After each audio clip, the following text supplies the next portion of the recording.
Olá pessoal, tudo bem com vocês? Aqui é o professor Vitor Fernandes e eu estou gravando esse vídeo aqui para dar umas explicações aí para vocês sobre como que nós vamos resolver esse mapa aqui de circuitos elétricos, né, do módulo 54 aí de 2024, tá?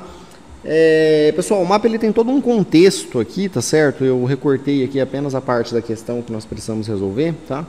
Mas a ideia inicial dessa primeira parte aqui é que nós temos que fazer análise aqui de uma ponte de Wheatstone, tá certo?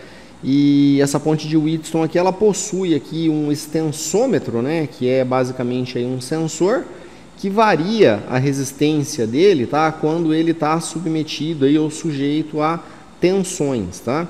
E quando eu falo tensões, não é tensão igual a tensão da fonte, tá certo? É aquela tensão que é estudada lá em resistência dos materiais, né, força por unidade de área, tá? Então ele tem essas linhas aqui, e geralmente quando esse cara aqui, esse sensor, ele está submetido a determinadas tensões, essas linhas elas variam o tamanho dela, tá certo? Seja em comprimento, ou seja na pequena área que elas têm aqui, tá?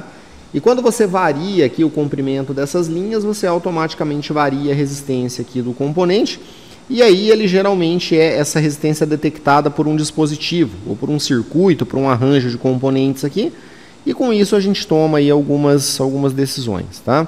Então, normalmente esse cara aqui está relacionado à medida de deformações, tá certo? Então, ele tem uma série de aplicações industriais e tudo mais. Depois vocês podem fazer uma pesquisa aí sobre os locais onde eles são utilizados, tá?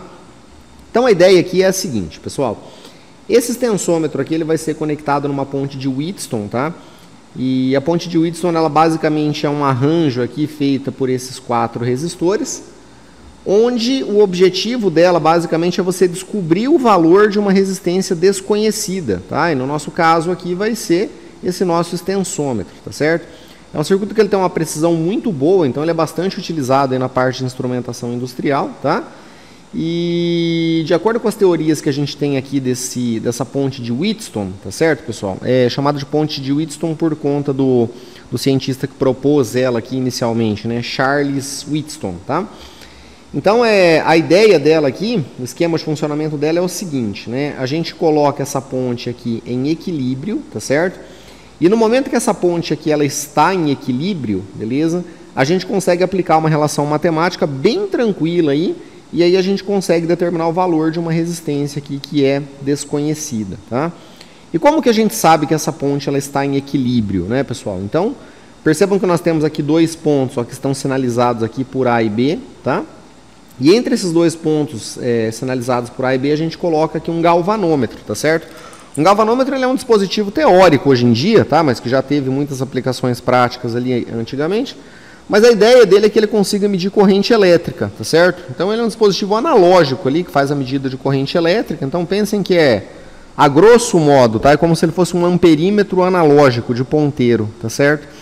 E aí como é que a gente sabe que essa nossa ponte aqui ela está em equilíbrio, pessoal? É quando não passa nenhuma corrente elétrica aqui por esse nosso galvanômetro, tá? E uma outra forma que a gente tem de saber também se ela está em equilíbrio ou não é quando a tensão aqui ó, entre os pontos A e B ela é nula, quando ela vale 0, tá? Então esse daqui é o esquema que nós temos aqui de aplicação da nossa ponte, tá? Ou seja, o nosso Rx aqui ele vai variar a resistência. No caso aqui nós temos um potenciômetro, ó, e aí à medida que a gente varia aqui esse potenciômetro, eu consigo controlar a corrente que passa por aqui. A hora que ela valer 0, eu posso aplicar uma relação matemática e descobrir o valor da minha resistência desconhecida, tá? Então essa daqui seria a ideia de funcionamento da ponte, tá? Então nós temos a seguinte situação aqui, né? Nós temos que considerar aqui que o R2 ele é um potenciômetro e ele foi ajustado aqui para 125 ohms, tá certo? Conforme foi dado aqui. E além disso é para a gente considerar que, ó, nós temos o resistor R1 aqui que está valendo 500 ohms e o resistor R3 aqui que está valendo 200 ohms, tá? E pede para a gente determinar a resistência aqui do nosso extensômetro, tá certo? Considerando então que a ponte está equilibrada, tá? E aí, pessoal, aqui na situação de equilíbrio, ó, eu quero que vocês percebam que o formato aqui da ponte é como se ele fosse um losango aqui, né? De acordo com o arranjo aqui e a forma como o circuito está desenhado, tá?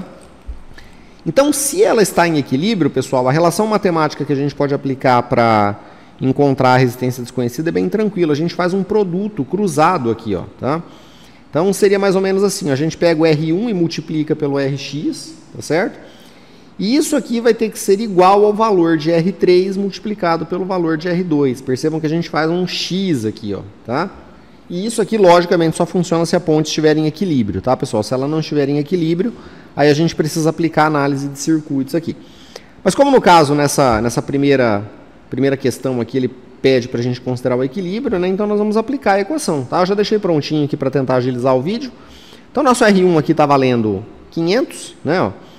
E o nosso Rx é a minha variável, né? Quem eu estou precisando descobrir, tá?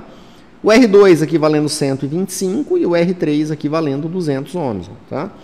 Então agora é manipulação matemática, né, pessoal? Bem tranquilo, ó. Se eu multiplicar o R2 pelo R3, né, ou seja, 125 vezes 200, isso dá 25.000, tá? E se a gente passa o 500 aqui dividindo ele, beleza?